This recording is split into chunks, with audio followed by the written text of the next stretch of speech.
that when I'm standing, I don't know what it is, when I'm standing up here and doing this, you know, I don't ever get any applause, so that's good. Thanks, Sean. You appreciate you for leading the charge. Yeah, he told me. So now for the pièce de résistance, the feature of our meeting today, I'm going to introduce Jena Apgar. Jena, by the way, is the owner of this space, and she makes this available to our network. She's also my co-founder in the Business Growth Network, and we've had a few years now together going through this journey, and it's a fun journey. 4 or 5 now. So yeah, it's great, you know. Getting old. Yeah, we're still together, so you know, in some form, you know, it's just like a marriage, you know, it kind of goes up and down, and, you know, whatever. But anyway, she's awesome. If you ever want to know anything about digital marketing, if you want to ever understand at least how, you know, the cusp, the millennial Gen Xers think, you know, that's also Jena. She's an amazing resource. I can't be more excited that we've partnered together in a lot of this stuff. And as I will tell every time Jena stands up here is make sure you strapped in and put your seatbelt on, because there's a ton of information that always comes out, and it comes out very fast. That's one of the reasons why we're glad we recorded, right? Because you can go back now and watch Facebook Live. By the way, hi Facebook Live. All right, with that, let's welcome Jena Apgar. Hi guys. Hi, Jena. I think David likes introducing me like that because he knows it makes me incredibly uncomfortable. No idea what to do with all that. So we kind of picked back up, moving into back to school. Everything's getting back to normal. People are actually starting to come out again from the summer slump. We had 2 other speakers come in that were really great. Love any feedback from the speakers that we do get. But today, our 90-day group, I knew they would have some issues with some of the stuff that we covered yesterday. We don't call those issues. We're just slow. The problem that I've always come up with is SEO is like a major black box, right? And if you hire SEO guys, you're even more confused than when you started, because they have all these deliverables and all these Excel spreadsheets, and you're like, yeah, I got 200 backlinks a week. And you're looking at your backlinks and you're like, what the fork? You have no idea. And then you figure out some of these backlinks, they go to a page and you're like, I don't see any link to me whatsoever. And then you might find that you were actually put in the spam comments and you got filtered out very quickly. Or I was clicking on a link the other day in a news article and it was random. It's like they highlighted a word and I go to click on it thinking I'm going to learn more about what that word is, and maybe it goes to Wikipedia or somewhere where I can learn what this country or whatever it is I was clicking on. And instead it goes like a healthcare website. I'm like, huh, that would be like the kind of backlinking. The problem is Google decided to change, and I can't even keep track of all the changes. About 2 or 3 years ago they made a major change that made that, I don't want to say obsolete, but it is not a major core tenant, because they were tired of the massive trash heap that marketers like myself would create to create these public blogger networks and put stuff out really fast. And some of the blogs didn't even have real sentences on them. They were just churning out words, which creates a terrible user experience. And then you don't hit the word Google anymore. You go to like Yahoo or Bing, right? And they couldn't have that, right? Having you go over to Bing, because then they lose the advertisers. So they changed it up. So one of the things that they did was they decided to change how they're going to measure success. So in the big scheme of things, to give some basic background, is Google's working off 4 core pillars, right? For your organic. And I say this, things change on a regular basis. I had a one legit SEO guy here who was in our audience, I think, last week. And he was telling us that last year there were 658 changes on the organic search platform. So things change. The good news for the business owner on this change is the changes support quality content. So that's going to be one of the huge ones.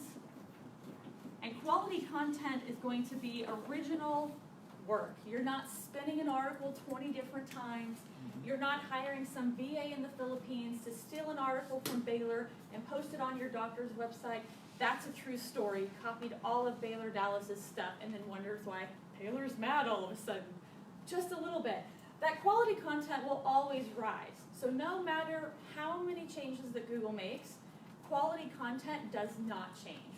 Because if somebody goes into Google and gets what they want, because you've provided wonderful content, then the user is happy and they still call it Googling, right? They're still going to the Google page, that becomes their home page, they don't change that.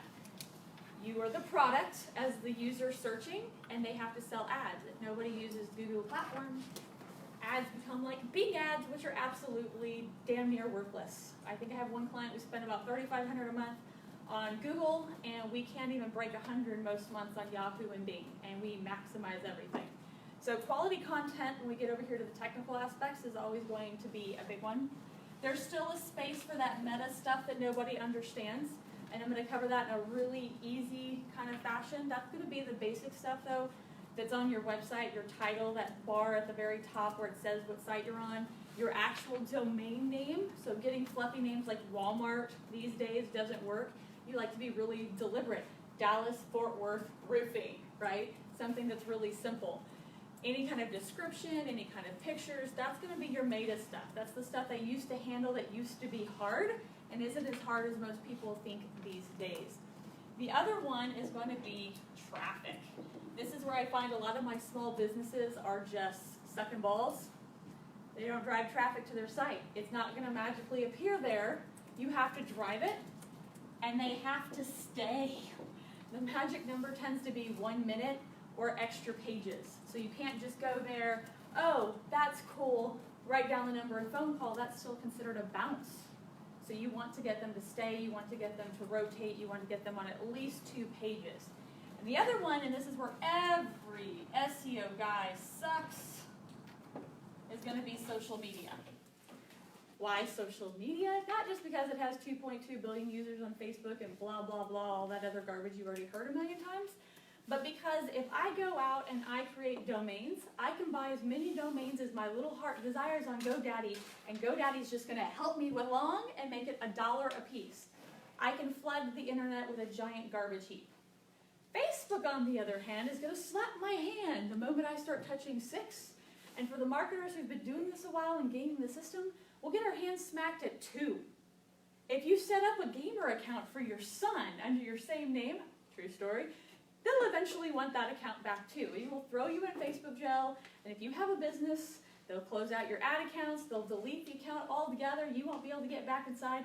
Everything that you've ever had is just gone. Don't do that, right? So, because social media is limited, and this is where Twitter almost went bankrupt and now they're trying to fix, this is where LinkedIn is having changes, so having issues, so they made massive changes here in the last week or so. And even on LinkedIn, I'm just kind of like, I'm going to chill back here for a minute and let that party just chill for a moment. But everyone is trying to manage fake users. Fake users are bad for the social media programs, the platforms themselves, and they're really good for Google. You can't gamify 50,000 fake accounts. They're real users with real names attached mostly that are legitimate. So these 4 tenets, if you don't understand that that is your core strategy right there, there's nothing fluffy about it, there's nothing complex, you don't need to hire someone for $2,000 to show you that. Code the page right in the basic stuff, drive some freaking traffic and do a good job of providing value on the page, write original content, no copy paste, and run some social media. Any questions there? Anything new there? I've got dead silence. Y'all just didn't have your coffee yet. Actually, to start at the bottom here, because this is where my 90-day people had like the biggest hiccup. It's the biggest pain in the ass that I'm actually going to talk about today, even more so than the meta, which I find really distressing. One of the biggest ways that you can rank well on social media is fill out your Google business page. Go make sure you're on Google. They're going to like literally mail something to your office. You're going to get like a little 5-6 digit code mailed to you old school. And you're like, oh my gosh, why is Google doing that? Because they want to make sure you're legit. That's like their security, right? I would hate for someone to go mess with my Google listing and decide to change the address and me not have any notifications. So that is like Google's way of keeping any hackers at bay is actually old school mail. It's a pain to find this. The easiest way to actually, I found as an agency owner who has done this over 100 times for different clients, is to literally Google each individual time how to set up a Google business listing. and then Google's sheet will pop up, and I just follow their instructions because they change on a regular basis. They just made big changes as they're changing and messing with the YouTube strategy. This is how you get a branded YouTube account, which we're going to go into a little bit later too. Fill that thing out. You know, they made it a little bit more difficult because they just completely got rid of Google Plus this summer. That was their attempt to beat out Facebook, and it died miserably, a slow, terrible death. But this is going to be a bigger deal moving forward because having been the Yelp partner and then gone to tell Yelp to go fuck off, I can tell you right now, Google has decided to take on Yelp. They've already got all the business listings. They already have a ton of reviews. People hate Yelp on both sides, especially the business owners, and people tend to like Google a lot more. They don't call and harass you 5 times in one sitting. Looking at you, Rayanne. Yes. So filling out your Google and understanding that will be the new Yelp. They're going to take Yelp on. They're going to win. I hope so, because Yelp just ticked me off with my clients. Again? No, they were calling her. We're in our office trying to work, and they're calling up trying to force her into ads.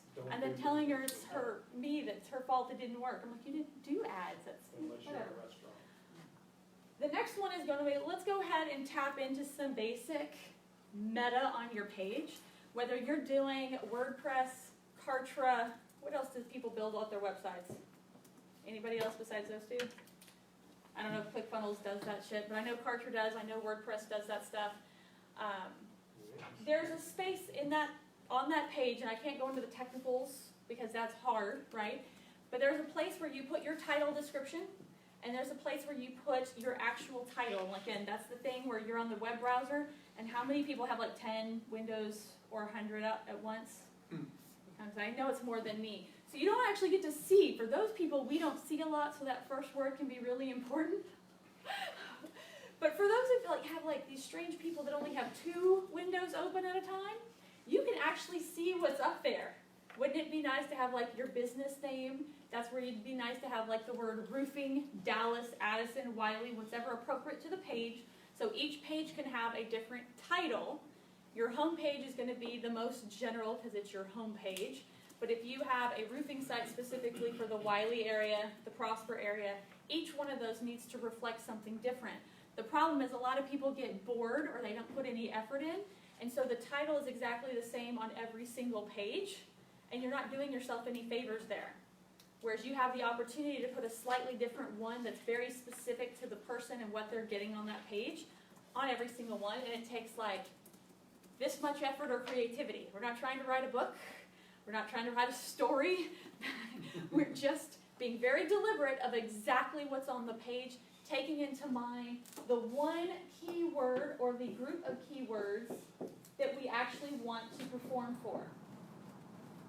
On those keywords, some of them are going to be really stupid. If I do marketing strategy or I build funnels in Kartra, that might be the thing that I want to compete for. But when you're trying to compete for a word, let's say marketing strategy, and you've got 1.1 billion pages in the United States trying to compete for that word, you've got to get more creative with your keyword, right? So that's when you'll hear the word long tail keyword. So I might put long tail would be marketing strategy Evernote template, marketing strategy Word doc template, and you just do it over and over and over again until you fit all those long tail keywords out there. Same thing with description. I want it to include the keyword. If you're on a Google listing, your title shows up on the top, your link, the literal link, shows up in blue right below it, and the description is those 3 lines that show up below that. So it needs to actually be something where if somebody saw it on the Google page, that the little description underneath is supporting the reason people need to go to your page. So it's not about keyword stuffing, although that's helpful, just not to the full extent, right? But we actually want that to motivate people. Anytime you're writing copy, the only job of a line of copy is only to get you to the second line of copy. The only job of that title was to get people there in the first place. And the next line in that description is just to get you to read and click to the page itself. So write it with the person in mind. What do they need to read to click on your link? Does that kind of make sense? Yes. I see glazed eyes. Perfect. when you're naming, like when you're uploading images, one of the easiest things you can do is change the name of the freaking file. I don't want image 003, image 004, image 005. I don't want you to go download it from Facebook where it's got gibberish.jpg. This is really crazy. Jena-Apgar-marketing-strategist.jpg. Name it using your keywords and the things that you want to be known for. Again, keeping in mind that you're actually sharing relative info. If I have a picture of Jena-Apgar, but it's the testimonial from Dagmar, that doesn't make any sense. Dagmar should be named Dagmar because it's her face. Mine should be named mine. The thing that you don't want to forget is your keywords. So you might Jena-Apgar-keywords-Dallas- whatever that is you need to be known by. Jena, how long can it be? Is there like a... Be reasonable. I don't think there's a limit. I've never hit a limit. I've had the gooey word letters that are like all over the place, so I guess it could be anything, but I don't know. I have not ever hit that limit before. And then one more technical question. It has to be dash, it cannot be just space? You can't do a space in the file name. So in a Mac computer, for example, you can have the space, but when you upload it, it's going to put a dash. Okay. So you might as well just decide what to put there on your own, understanding that that dash is how the other systems are going to best read it.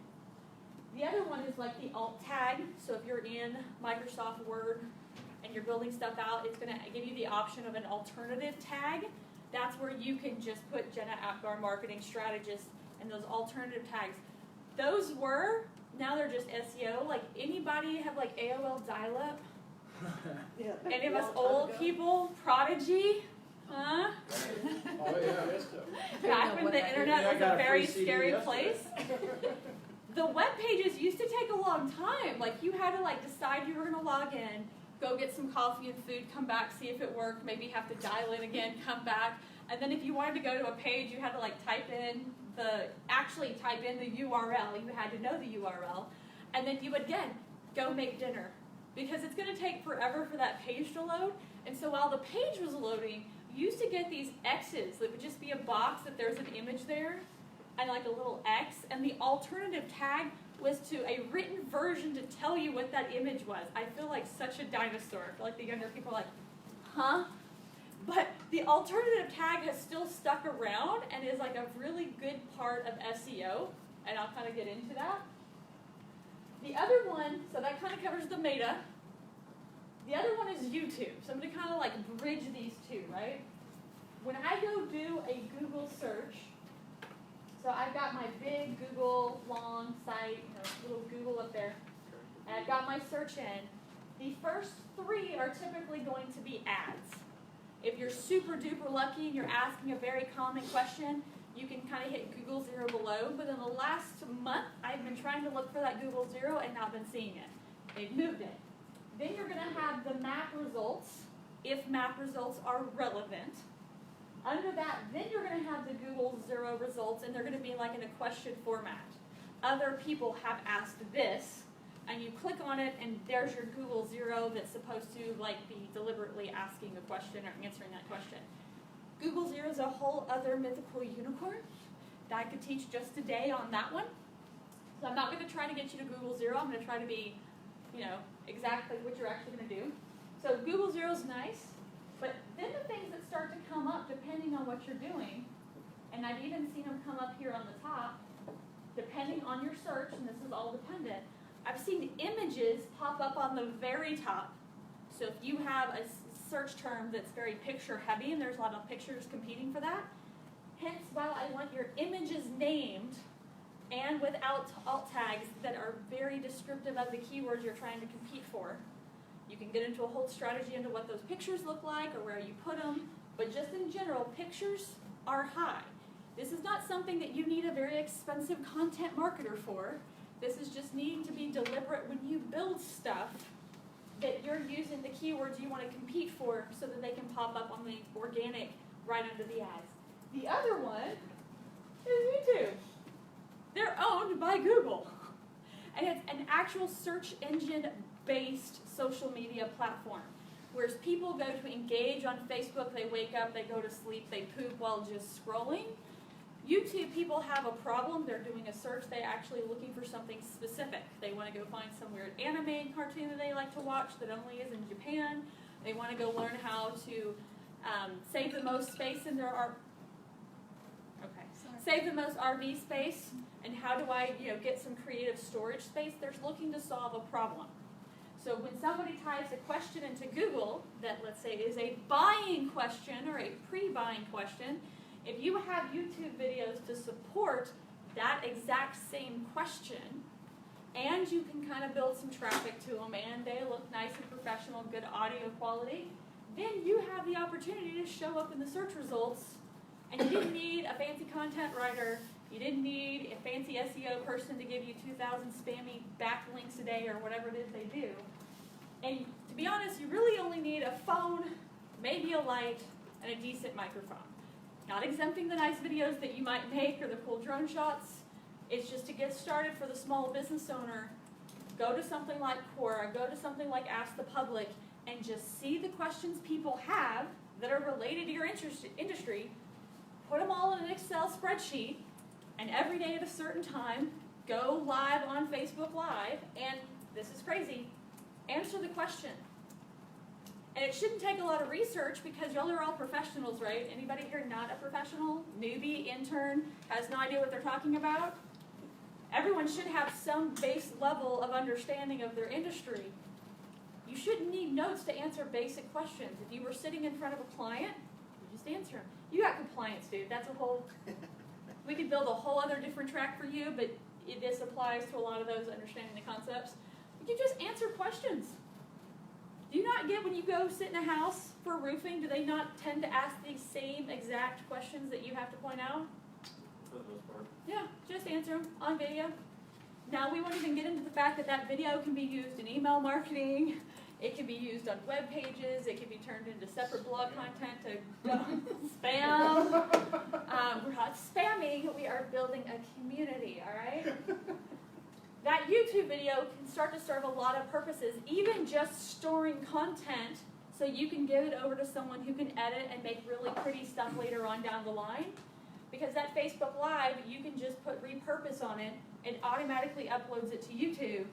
And now you have content on Facebook Live, you're building your Facebook audience, and you're building your YouTube videos, and as long as that title looks really good and you can come back and edit the description to have, your name of your business, your name, phone number to contact you at, your website address, and all the SEO stuff that you'd like to be known by and found by, and if somebody liked the video, they can come call you.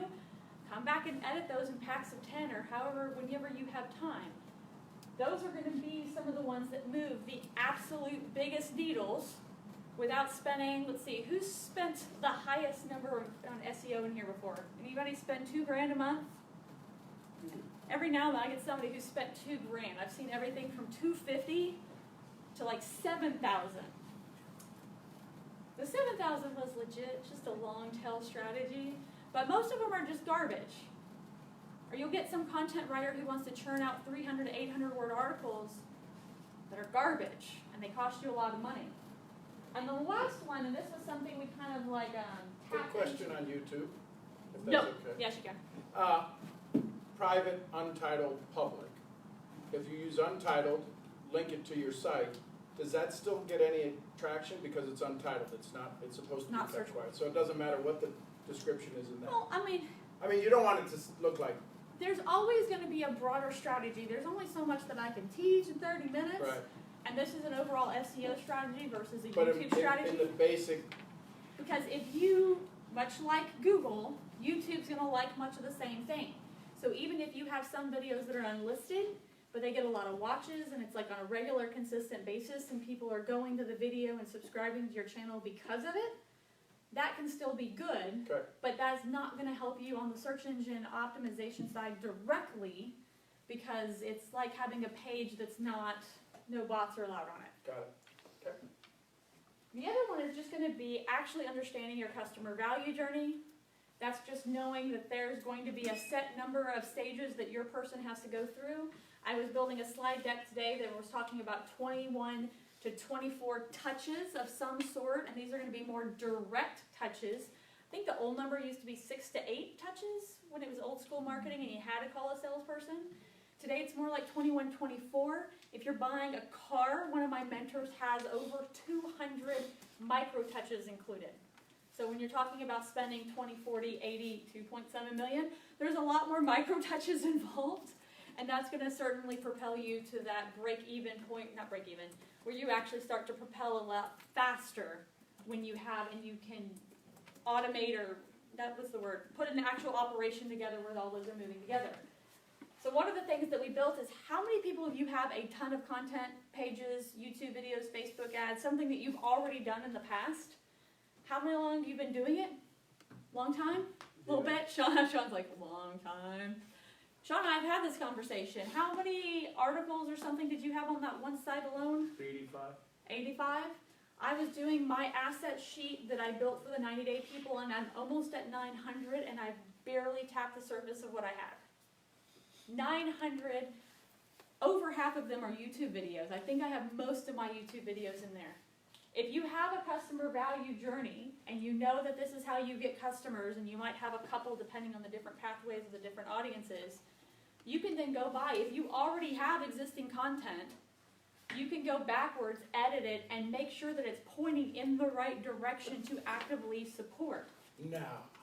I know, crazy. So that's not directly SEO, but now you're taking all the content and the stuff that you're building for SEO, and you're make sure, that's totally a word. You're ensuring that it's pointing at something that's actually useful for making sure that you get those 21 to 200 touches with your client. Does that kind of make sense? Without me having to flip my board over and drive it? There's going to be some content, let's say YouTube is a great example, that its only job is to find awareness. People don't know you exist, and they do a search, and its job is just to have those common top of the funnel keywords where somebody's going to land on it in YouTube and just like, oh, that's the problem I'm having. Versus if it's something more at the bottom of the funnel, and it's going to be like everything you need to know about this particular roofing type or this particular IT job and why you should go work at Bob's. I don't know. Something that's super specific, case study, stuff you've done, something that directly supports the idea of what you're doing. And now it can contribute to both SEO and actually like getting clients, which is crazy. Any questions? How am I on time? I feel like I kind of blew by it. We're good. You're talking fast.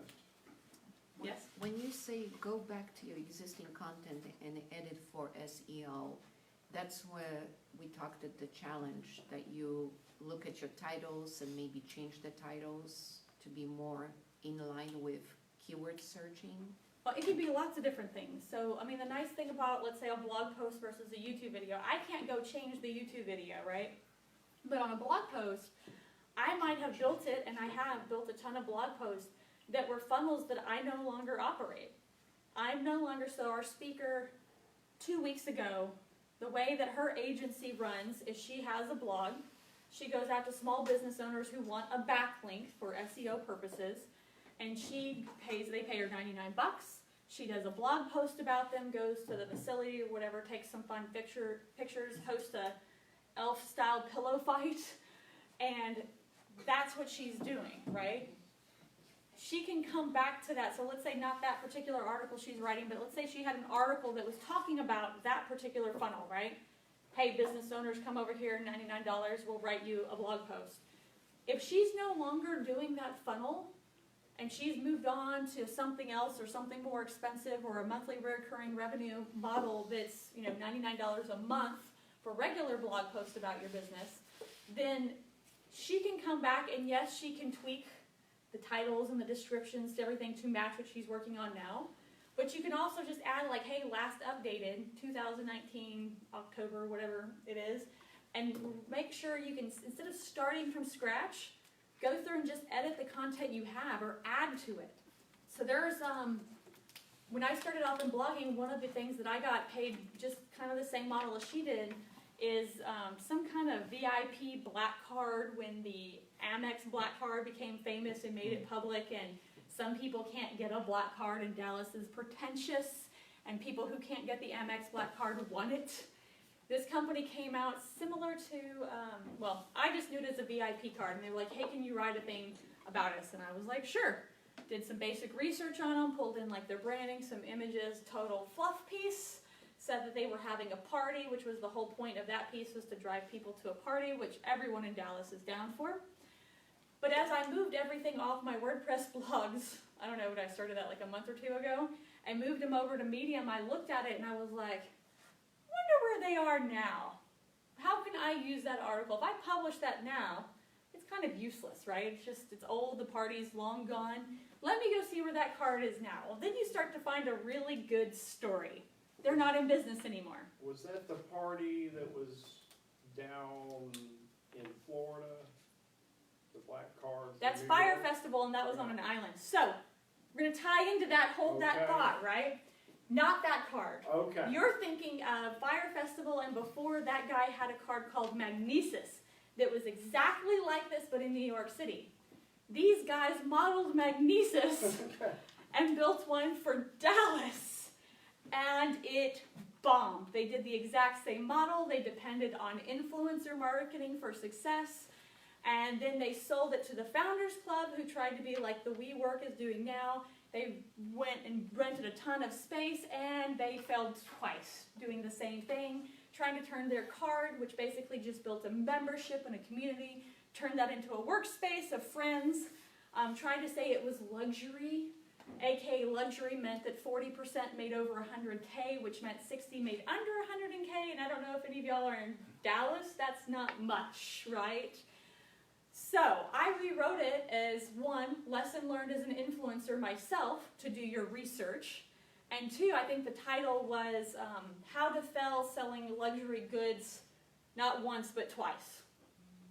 And I called and I did all the research. I went and found all the stats. I went and researched the founder, the co-founder, found their original branding, pulled all the stories that they put out in the PR news, and I basically reverse engineered their marketing program or their marketing strategy, because I could see it all over line. Digital lasts forever. And I incorporated that into a story. So the other story was a fluff piece not getting any traffic, and now I completely edited it to be almost like a bottom of funnel story about my own clients of what can happen when you just depend on fluffy influencers, and they didn't even get good influencers. It's not like Fire Festival, who went and least hired like the entire, every Victoria's Secret model that was still living and modeling. So they did a terrible job at that, and I just called them out and did all the research. So something that was not a very good SEO optimized article that did not at all point at anything that I was actively doing, you turn around and remodel it. So instead of deleting it or starting from scratch, you just completely redo it. And even the YouTube videos, if you change directions, but you know where all your content is, you can come back and edit the descriptions.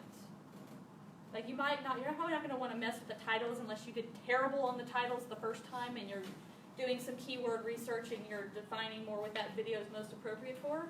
But you can come in and change and make that video to whatever business you're currently operating. Does that make sense? Yes. So you can completely keep on churning it, keep on moving it. There's no reason to throw things in the trash that are perfectly usable when you can just remix them. By the way, that was a great story if y'all want to go find that one on Medium. I'm going to call him out. One of these days I'm going to get a call because he's still in commercial real estate here in Dallas. I think it was his ploy, it was his entry point offer into selling real estate office spaces. Clever, clever kitty cat. I'm kind of done with that. So if y'all have questions or specific use cases, happy to help until he calls and says, no more, dear God, no more. Nothing? Y'all are silent. What about, you talked about YouTube. So that actually does dramatically drive, like videos on, YouTube not only and on Pinterest. your page. I just but- found Pinterest performs a little less value. So if you're actively on Pinterest, it works. If you're not actively on Pinterest, it's not as valuable.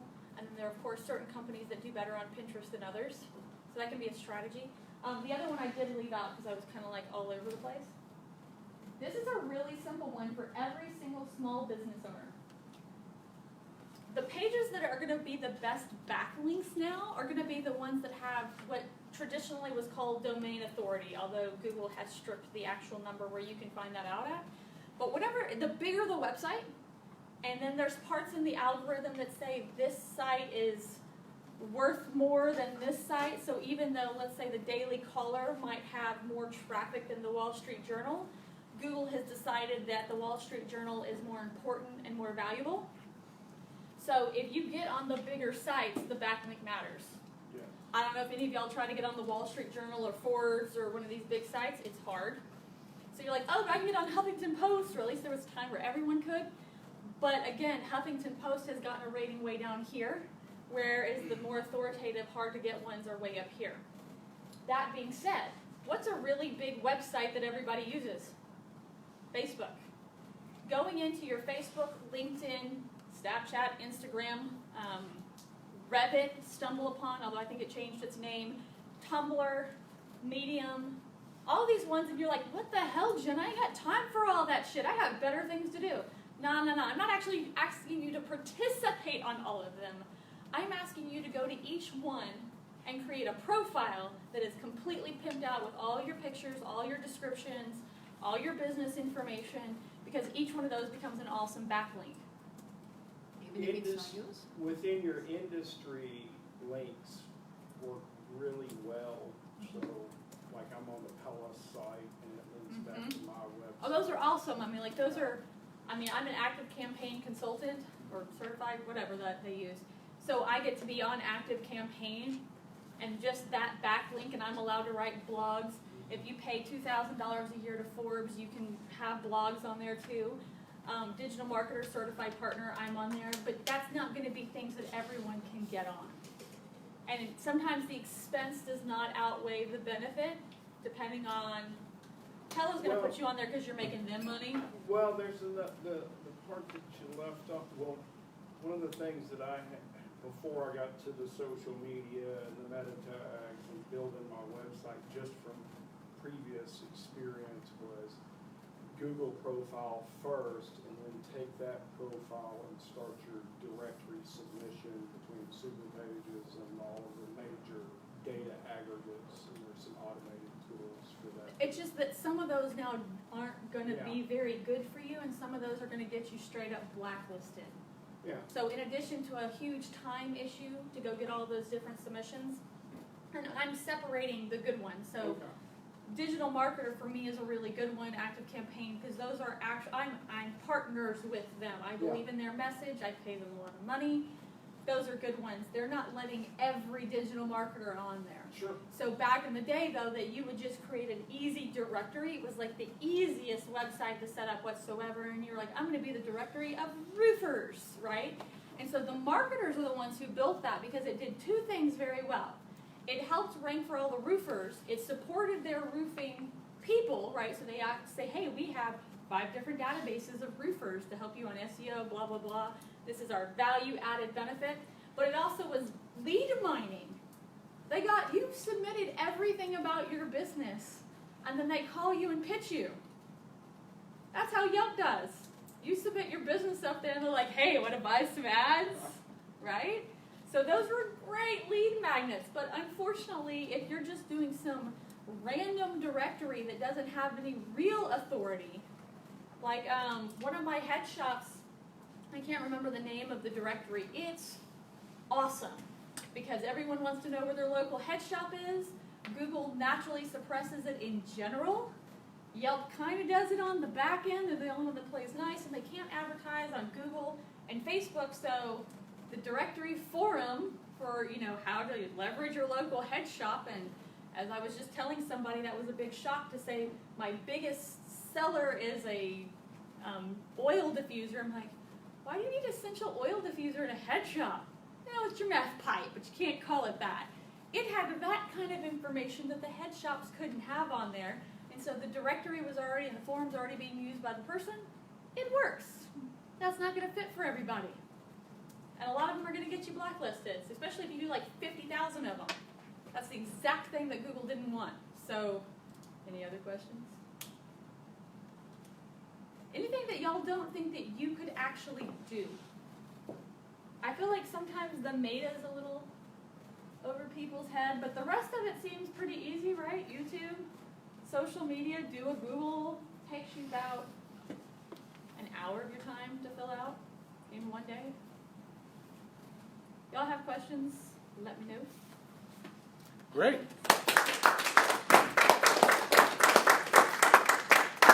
Well, the thing I love about it, Jena, is the fact that you know, content is always in your control, right?